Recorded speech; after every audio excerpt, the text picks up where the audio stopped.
नमस्कार भगिनींनो, माझी बहीण लाडकी योजनेचे बरेचसे फॉर्म हे रिसबमिट साठी आलेले आहेत। म्हणजे तुम्ही चुकीची कागदपत्र किंवा चुकीचा फॉर्म भरलेला आहात त्यांना पुन्हा एकदा एडिटचा ऑप्शन आलेला आहे आणि पोर्टल वरती ज्यांनी फॉर्म भरलेला आहे त्यांना एडिट कसं करायचं, रिसबमिट कसं करायचं हे आजच्या व्हिडिओच्या माध्यमातून तुम्हाला समजून सांगणार आहे। व्हिडिओ नक्की शेवटपर्यंत पहा, कारण हा चान्स आहे तुमच्यासाठी चुकीचा फॉर्म भरलेल्यांनी। चला तर आजच्या व्हिडिओला सुरू करूया। तुम्हाला ladkibahin.maharashtra.gov.in या वेबसाईट वरती यावं लागेल। तुम्ही लॉग इन केलेला आहात तर इथे अर्जदार लॉग इन यावरती यायचं आहे। इथे तुमचा मोबाईल नंबर, इथे पासवर्ड जो टाकलेला आहे तो टाका, कॅप्चा हा अंक आहे ते इथे फिल करा आणि लॉग इन वरती क्लिक करायचं आहे। लॉग इन सक्सेसचा मेसेज येऊन जाईल। आता तुमची यादी म्हणजे तुम्ही ज्या मोबाईल नंबर वरती कितीही फॉर्म भरलेला आहात त्याची एक यादी तयार होते। त्या यादीमध्ये तुमचा फॉर्म पेंडिंग आहे, रिसबमिट आहे की अप्रूव्हल आहे हे पाहायला भेटतं। तर पहा, इथे आपल्याला मराठी लँग्वेज केल्यानंतर इथे दिसून येईल यापूर्वी केलेले अर्ज वरती क्लिक करा। यानंतर पहा, तुम्ही ज्या व्यक्तींचे ज्या महिलांचे फॉर्म भरलेला आहात ते लिस्ट ओपन होईल। यामध्ये चेक करा, इथे रिसबमिट नावाचा ऑप्शन एका महिलेला आलेला आहे, कारण त्यांनी फॉर्म मध्ये काहीतरी चूक केलेली आहे। आता ती काय चूक केलेली आहे, कशी पाहायची ते सांगतो, एडिट कसं करायचं ते पण सांगतो। पहा, इथे डोळ्याचं चिन्ह आहे त्यावरती क्लिक करा। इथे त्या महिलेची संपूर्ण माहिती ओपन होईल। या महिलेची संपूर्ण माहिती ओपन झाल्यानंतर खालती पहा ॲडमिन टाईप, यामध्ये स्टेटस आहे रिसबमिट, त्यानंतर रिमार्क आहे 15 इयर ओल्ड डॉक्युमेंट अटॅच करा। आता 15 इयर ओल्ड डॉक्युमेंट इथे चुकीचं अपलोड झालेलं होतं, त्याऐवजी माझ्याकडून म्हणजे या महिलेकडून हमीपत्र अपलोड झालेलं होतं। पहा, तर ते आता हमीपत्र अपलोड करावं लागेल, दुरुस्ती करावी लागेल। यामध्ये पहा the application has not submitted any document, म्हणजे डॉक्युमेंट सबमिटेड नसल्या कारणाने इथे रिसबमिटचा ऑप्शन आलेला आहे।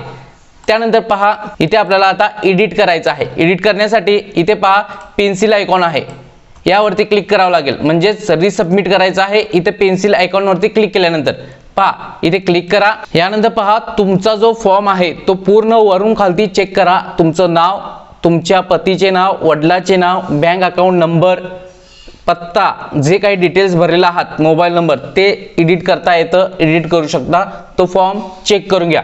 त्यानंतर कागदपत्र जी अपलोड केलेला आहात ती काळजीपूर्वक व्ह्यू फाईल करून पहा, कारण एखादं कागद चुकीचं अपलोड केला असाल तर पुन्हा तुम्हाला रिजेक्ट करू शकतात, रिसबमिट साठी पुन्हा फॉर्म येऊ शकतो किंवा पुन्हा एडिट करता येणार नाही। त्यामुळे आत्ताच काळजीपूर्वक तुम्ही फॉर्म भरायचा आहे, पुन्हा एडिटचा ऑप्शन येऊ शकणार नाही, त्यामुळे आताच क्लिअर अपलोड करायचा आहे। सर्व जे काही बाजू आहेत, उदाहरणार्थ आधार कार्ड, समोरील बाजू व्ह्यू फाईल करा, बरोबर आहे, मागील बाजू व्ह्यू फाईल करा, बरोबर आहे।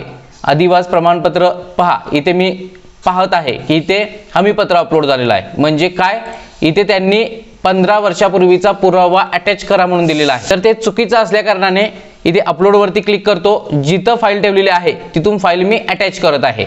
अटॅच केल्यानंतर पुन्हा इथे व्ह्यू फाईल करतोय। आता हमीपत्राऐवजी त्यांचं 15 वर्षापूर्वीचं पुरावा ओपन झालेला आहे।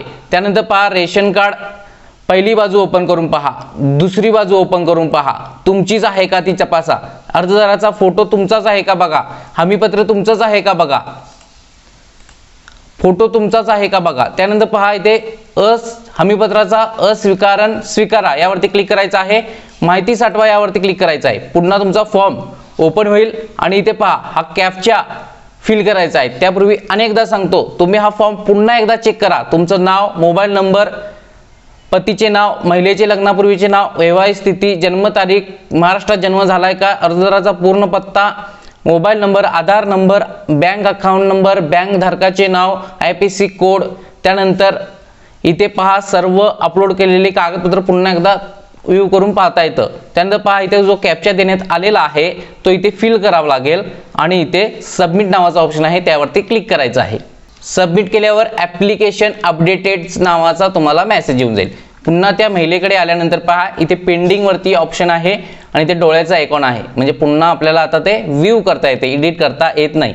तर अशा पद्धतीने तुम्हाला एखाद्या महिलेचा फॉर्म रिसबमिट साठी आलेला असेल तर तो तुम्हाला ओपन करता येतो, एडिट करता येतो आणि त्यानंतर क्लिअरली डॉक्युमेंट अटॅच करून पुन्हा आपल्याला तो सबमिट करायचा आहे। तुमचा जर फॉर्म चुकीचा भरलेला आहात, रिसबमिट ऑप्शन आलेला आहे, तर अशा प्रकारे तुम्हाला एडिट करता येणार आहे।